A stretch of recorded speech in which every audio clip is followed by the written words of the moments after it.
마태복음 28장 1절에서 7절 말씀을 다 같이 함께 공독할까요? 시작.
최근에 여러분 굉장히 좋은 소식이 하나 있습니다.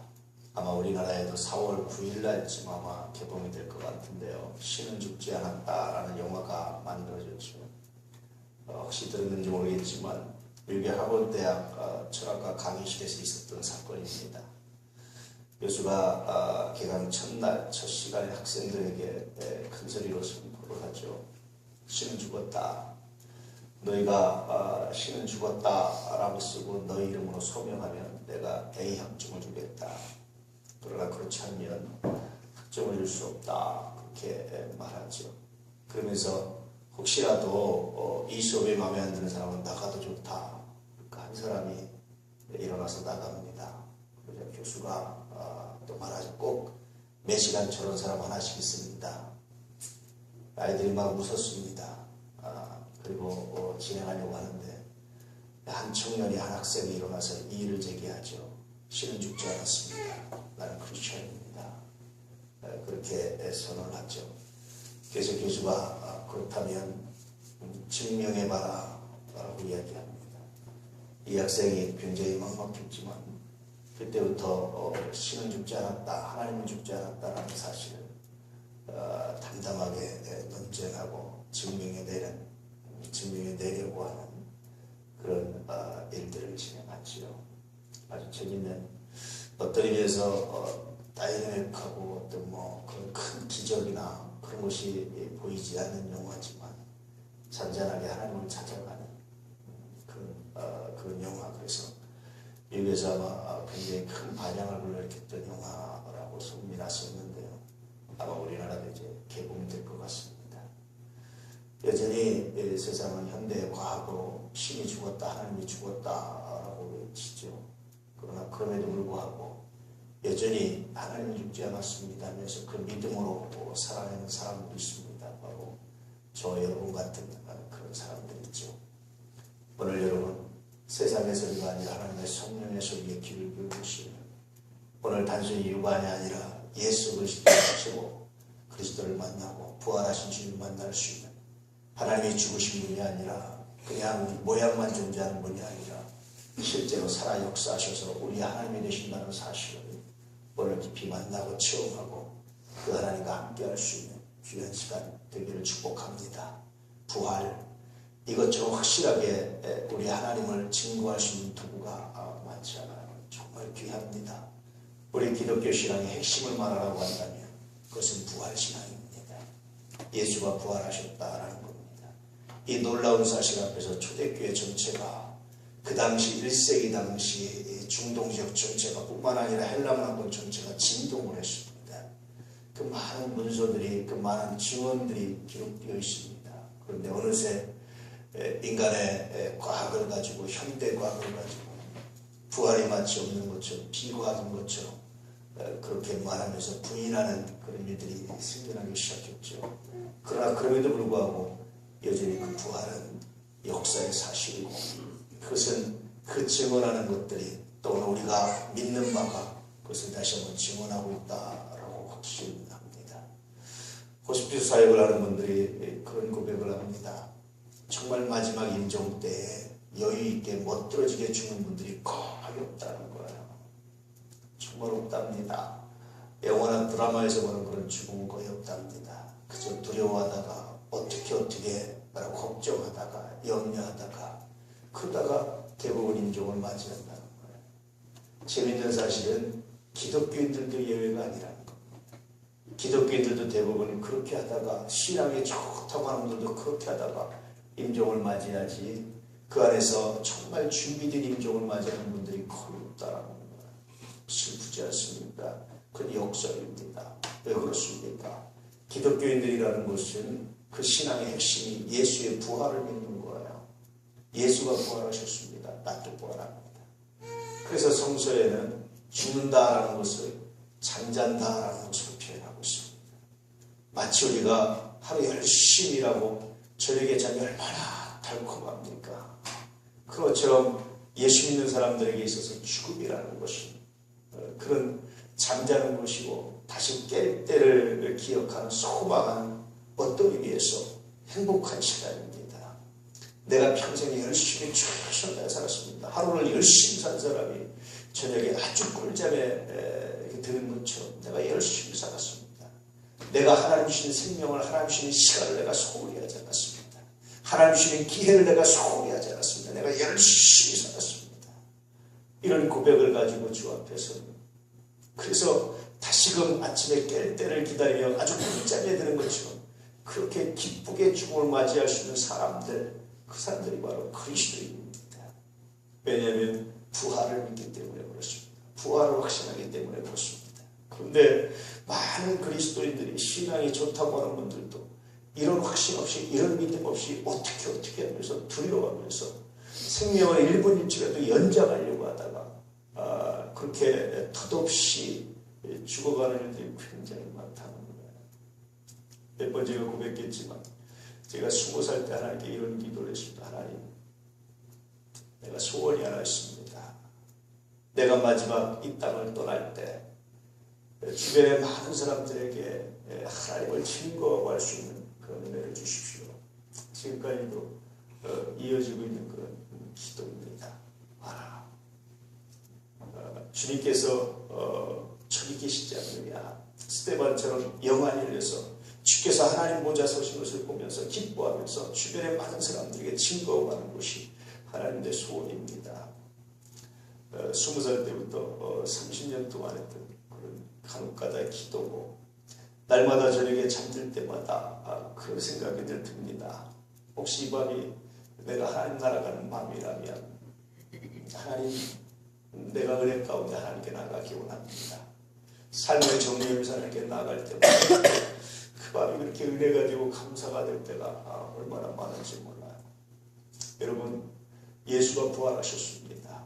그 부활을 믿는 여러분들 모두가 다 부활하십니다. 성서에서 말하는 죽음, 잠자는 것 같다는 잠자는 것이라고 표현하는 죽음이 오늘 우리에게도 우리의 삶에서도 우리의 삶의 역사 안에서도 나타나는 하나님의 은혜가 있을 줄을 믿습니다. 오늘 부활의 날 아침에 그 부활의 현장으로 그 부활의 은혜로 나올 수 있는 거룩한 역사, 은혜의 역사가 있기를 주의 이름으로 축복합니다. 많은 사람들이 부활은 4가지 증거가 있다라고 그러죠. 첫 번째는 성서의 증언입니다. 성서의 증언은요, 그 당시 1세기 당시에 있었던 또 초대교회 당시에 있었던 그 성서의 증언은 단순히 몇 사람들이 조작해낼 수 있는 것이 아니었습니다. 예수님의 죽으심을 수많은 사람들이 봤습니다. 예수님의 부활도 수많은 사람들이 목격했습니다. 승천하는 것도 목격했습니다. 그 목격자들의 증언이 바로 성서의 기록입니다. 아마 이 성서의 기록이 조작되고 왜곡되었다면 그 당시 많은 문서들이 많은 이야기들이 이것을 말하고 있을 거예요. 두 번째는 여러분 9절입니다. 심지어 성서에도 기록되어 있지만 제사장 그룹들이 부활하셨다는 사실을 부인하기 위해서 뭐라고 얘기합니까? 시신을 훔쳐갔다 이렇게 얘기하죠. 그래서 그런 구절들, 그런 이야기들이 있어도 예수가 죽었다 살아난 것이 아니다, 혹은 뭐 시신이 여기 있다 이런 얘기는 없습니다. 세 번째는 많은 역사의 문서들입니다. 그 당시 황제와 총독들이 주고받았던 공문서들이 간혹 발견됩니다. 그 총독들의 황제한테 보고하는 문서들이 그런 겁니다. 또 요세푸스라든지 이런 역사가들에 의해서 나타나는 문서들이 예수의 부활을 부인하고 있지 않습니다. 오히려 예수가 부활했다라고 하는 그런 소식이 있습니다. 그런 소문이 있습니다. 라는 사실에 대해서 증언하고 있습니다. 네 번째 증거는 빈 무덤이라고 그러죠. 예수의 무덤이 분명히 아리마대 사람 요셉이 장례 지내고 장사했고 그 당시 병사들이 지키고 있었고 누구나 알 수 있는 공인된 무덤이었습니다. 공개된 무덤이었습니다. 그런데 그 무덤이 비어 있었다라는 겁니다. 그래서 많은 사람들이 부활의 객관적 증거로서 이 네 가지를 말합니다. 그런데요, 이 네 가지 가지고 부족한 것 같습니다. 저는 여기서 저의 삶을, 저의 고백을 하나 더 나누고 싶습니다. 저는 예수가 부활했다는 사실을 믿습니다. 예수를 경험하고 예수께 나가서 기도하고 그분의 음성을 들었던 것이 그분이 부활하지 않았으면 도저히 있을 수 없는 일입니다. 그분이 부활했다는 확신이 없다면 내 삶을 이렇게 드리지 않습니다. 단순히 목사가 되었다는 것이 종교 행위를 한다든지 종교인이 되었다든지 하는 데 관심이 없습니다. 목사가 되었다는 것이 세상에 가장 큰 행복이고 은혜고 기쁨이고 감사합니다. 그 무엇과도 바꿀 수 없는 소중한 일입니다. 내 일생을 전부 걸어도 나뿐이 아니라 내가 사랑하는 사람들의 일생을 다 걸게 해도 정말 감사하고 오히려 부족하다고 느끼는 것이 믿음입니다. 왜냐하면 예수가 부활했다는 사실을 믿고 예수의 부활을 확신하고 예수의 부활 가운데 거하고 여전히 그분께 기도하고 예수의 이름으로 나아가고 여전히 주님의 음성을 듣고 여전히 주님과 함께하기 때문에 그렇습니다. 그래서 여러분 정말 이 네 가지 객관적 증거 외에도 저의 심장이 내 일생의 삶이 그 어떤 것도 바꿀 수 있는 하나님의 은혜가 여러분 정말 증거합니다. 예수가 부활하셨습니다. 여러분이 부활을 믿고 그 부활의 확신 가운데 거하시고 이제는 믿음 가운데 여러분의 삶을 주님과 함께할 수 있는 주님의 살아계심과 함께할 수 있는 귀한 은혜와 귀한 능력이 있기를 주의 이름으로 축복합니다. 예수가 부활하셨습니다. 그 부활이 우리의 부활이 됩니다. 우리의 삶을 다 그래도 결코 아깝지 않은 그 부활의 역사가 오늘 우리에게 있습니다. 이것이 오늘 우리가 예배드리는 이유입니다. 이것이 오늘 우리가 예수 믿는 이유입니다. 이것이 많은 안티크리스찬들이 뭐라고 말한다 할지라도 여전히 유동하지 않냐고 우리가 믿음 가운데 거하는 형식입니다. 저뿐입니까? 여러분 예수 이름으로 기도하시고 그분의 음성을 들으시고 그분께 나오시고 그분의 능력을 체험하시고 그 응답을 여러분 체험하시고 믿음으로 살아가는 것 예수가 부활하지 않았다면 결코 있을 수 없는 일입니다. 왜냐하면 우리가 예수 이름으로 기도하지 않습니까? 주님께 나오지 않습니까? 이제 여러분 그 확신 가운데 흔들리지 않기를 그 확신 가운데 믿음으로 이 시대를 살아내기를 믿음으로 나아가기를 믿음으로 하나님께 무릎 꿇을 수 있기를 주의 이름으로 소망합니다. 이 믿음이 우리를 살게 합니다. 이 믿음이 주님의 부활을 경험하게 할 것입니다. 이 믿음이 우리에게 놀라운 역사를 일으킬 겁니다. 이 믿음이 다시 우리의 삶을 새롭게 할 겁니다. 간혹 가다가 어떤 세상적인 유익을 포기할 때가 있습니다. 근데 그 순간이 얼마나 행복한지 몰라요. 하나님 포기할 수 있는 기회를 주셔서 감사합니다. 간혹 가다가 사람들이 저에게 그럽니다. 황 목사 이런 걸 왜 포기해? 제가 그렇게 고백합니다. 내가 이런 거 소망했다면 목사 안 됩니다. 목사 안 합니다.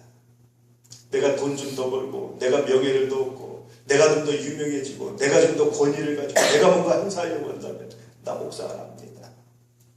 다른 일을 취합니다. 이걸 갖고 싶은 일을 취합니다. 내가 목사가 되고자 하는 것은 이런 것들이 욕심이 아닙니다. 아주 원초적인 고백을 할 때가 있습니다. 정말 중심입니다. 세상에 돈을 버는 것보다 세상의 어떤 명예를 취하는 것보다 세상의 어떤 권력을 갖는 것보다 세상의 어떤 유명해지는 것보다 세상의 어떤 자리를 나가는 것보다 저는 여러분 목사와 이 목표와 여러분 이 거룩한 일들과 바꾸고 싶은 마음이 조금도 없습니다. 그 어떤 걸 준다 해도 여러분 이 목회의 자리를 이 아름다운 자리를 이 목사로서의 직책을 여러분 좀 바꾸고 싶은 마음이 없습니다. 왜냐하면 제가 예수의 부활을 믿고 그 부활이 나의 부활이 된 것을 믿고 우리 주님께서 내게 주시는 사명은 우리 주님께서 이 뜨거운 마음을 주셨음을 제가 한시도 잊지 않기 때문에 그렇습니다. 여러분이 부활의 현장에 이제 이 뜨거운 가슴을 여러분과도 나누고 싶습니다. 평생에 예수의 이름으로 살아간다는 것이 얼마나 귀하고 이 부활의 현장이 고한다는 것이 이 부활의 믿음을 갖고 산다는 것이 얼마나 놀라운지 여러분 평생에 이 은혜 가운데 온전히 거해서 여러분의 삶이 주님께 드려지고 여러분의 기도가 주님께 드려지고 여러분의 소망이 주님께 드려지는 큰 역사가 있기를 주의 이름으로 축복합니다. 오늘 말씀은 그 부활을 목도했던 최초의 여인들이었습니다. 예수님의 무덤을 찾아갔던 여인들이 예수를 만나지 못하고 천사를 통해서 예수가 살아나신 것을 그의 무덤이 비어 있었을 거예요. 뿐만 아니라 이후에는 예수를 만나게 되는 놀라운 현장과 놀라운 삶을 증언하고 있는 놀라운 삶이었습니다. 놀라운 애였습니다. 물론 이 현장은 로마의 병사들이 지키고 있는 현장이었습니다. 혹시라도 예수가 부활한다는 이야기가 있었기 때문에 혹시라도 시신을 훔쳐가고 부활했다고 말할까봐 병사들이 지키고 있던 현장이었습니다. 그 여인들 몇 명이서 무거운 시신을 들고 옮길 수 없었고 그 무덤 가운데 있는 그 돌을 굴릴 힘이 없었습니다. 그가 부활하셨으면 이렇게 최초의 목격자들이 그냥 아주 원초적으로 꾸미지 않고 증언해냈던 말씀이 바로 오늘의 말씀입니다. 이제 여러분 혹시 마음에 돌이 굴려져 있다면 오늘 믿음으로 그 돌을 굴려내시고 치우시고 그럴 때 주님의 그 부활의 현장으로 사람들은 일어날 수 없는 모습이라 일어날 수 없는 일이라고 말하지만 우리는 일어난다고 말하는 그 역사의 현장으로 나가셔서 주님의 부활을 만나시고 그 주님의 부활 가운데 경험하시는 그 주님의 부활의 확신 가운데 거하시는 그래서 우리의 삶을 주님께 드려도 아깝지 않는 거룩한 믿음의 역사를 간직하고 살아가시기를 주의 이름으로 축복합니다. 예수가 부활하셨습니다. 나도 부활합니다. 우리 분들하고 이렇게 인사 한번 할까요? 예수가 부활하셨습니다. 나도 부활합니다. 믿음으로 고백해 보시기를 축복합니다. 예수가 부활하셨습니다. 나도 부활합니다.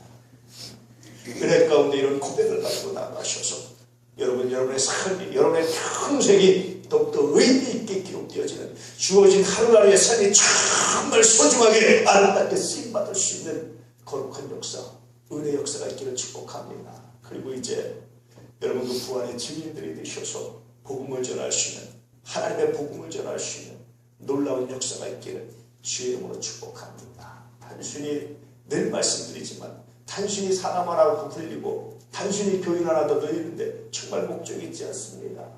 제가 감히 단언하건대 이제까지 그런 마음으로 한 번도 목회해 본 적이 없습니다. 여러분 그러나 복음을 전하는 게 중요합니다.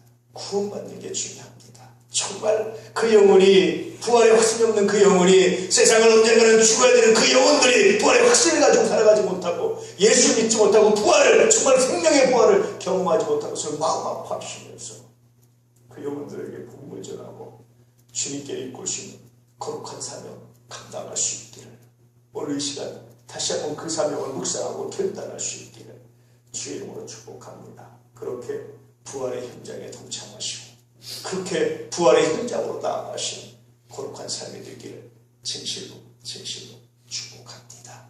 기도하겠습니다.